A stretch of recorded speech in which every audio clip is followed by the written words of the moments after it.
Here we are, wrapping up exactly where we started. Cloak and Dagger. They've come together, even though they've been kept so far apart so far, as this duality story takes its final steps. Welcome to the heart of the stories we tell. My name is Rob, and tonight I will be reviewing Episode 10 of Cloak and Dagger, Colony Collapse. And alright, so tonight's episode is pretty far out there. We're kind of comic booky, we have a bunch of things going on, but it's still a heart-wrenching story about pain and loss. And at the same time, it very much is exactly what we've come to expect from this show. Last week I did make a point of pointing out that the teacher going on about the hero's journey was funny because what we're seeing is a modified version of the hero's journey. And we're seeing it from two different points of view, which is something I don't know if they've ever done before. But okay, for those of you that don't know, what I do here is I review stories and come up with theories on how and why we tell stories. Lately I've been taking a break from the how and why and just reviewing stories. But either way, if any of that sounds interesting to you, click the subscribe button and join our little community here, as we're racing towards the last hour of Cloak and Dagger. Now, like I said, this is a very comic booky episode. So one of the main things we need to focus on is the enemies, the terrors. We've met them before, although it was in a dream sequence last time.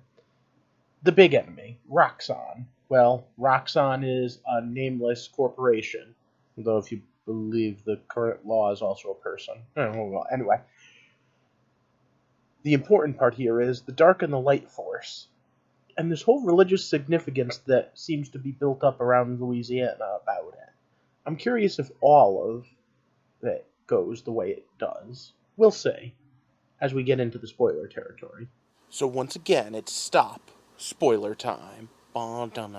So okay, the hero's journey's on its final step, back to where you started, and Tandy actually gets a pretty good line, one I wish they'd use in more superhero shows.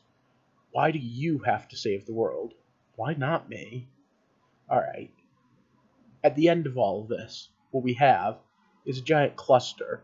As Cloak and Dagger have to use their powers, we still get just a little bit of the whole in two places duality thing, as we get one of them having to escape his parents while the other one has to rescue her parents. And at the same time, they both just manage to miss seeing their kids use their powers.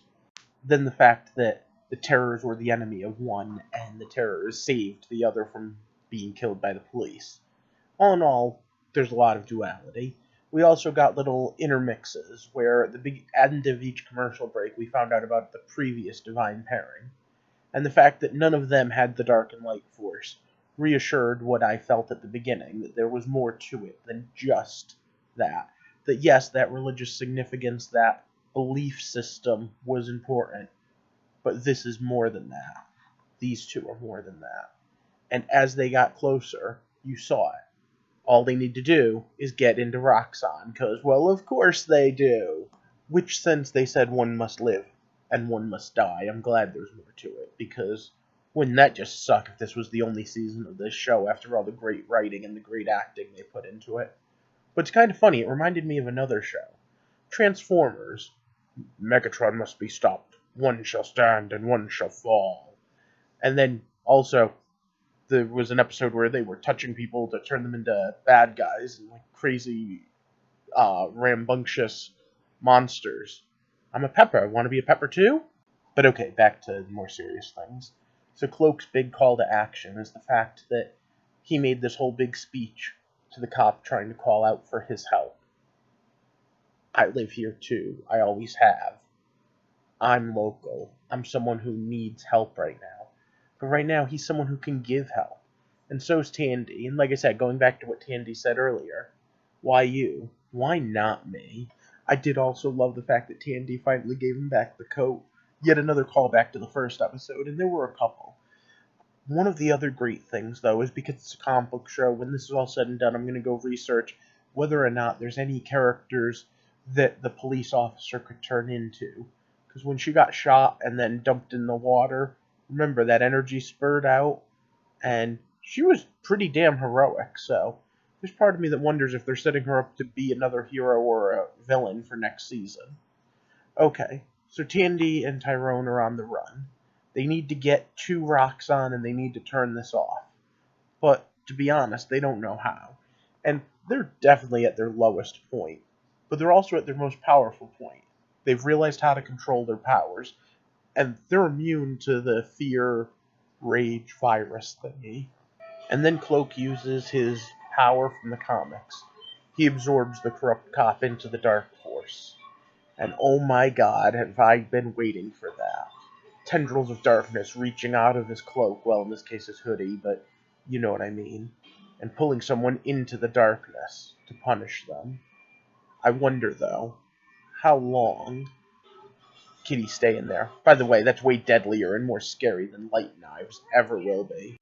But all in all, I'm going to give them high points. Some of the special effects as the episodes went on weren't 100% great, but the acting was always good, the stories were always on point, and maybe the most important part is, it felt timely. I was very happy with Cloak and Dagger, and even happier to see that it said the Season 2 would be coming in 2019. Was it Havoc, or... there was something, I'm going to have to watch it again to catch Mayhem. I think it was Mayhem. And then I'm going to need to go back and see if there's a connection, because again, that cop just totally seems like she's going to be something. And of course, we'll still have Roxxon, and we'll still have Dirty Cops. But that was my thoughts. I want to know what you were thinking. Especially since I think that this hit really close to home with a lot of people. I'd love to hear what it is you thought, and the fact that the Divine Pairing story, is that now done, even though we still have Cloak and Dagger? Let me know down in the comment section, and of course, if you could do me a favor and like and share this video, because I'm trying to build up a subscriber base here, and that's how you help the computer tell people I'm popular. And of course, if you haven't already, click the subscribe button and join our little community, so we can examine what it means to be a storyteller, what it means to tell stories, why we do and how we do. And in this case, I think, right off the bat, I'd say why we tell stories like this is because we need to hear them. Sometimes we need to be told the good guys are going to win in the end. I hope you have a good night, and thank you for walking with me through the heart of the stories we tell.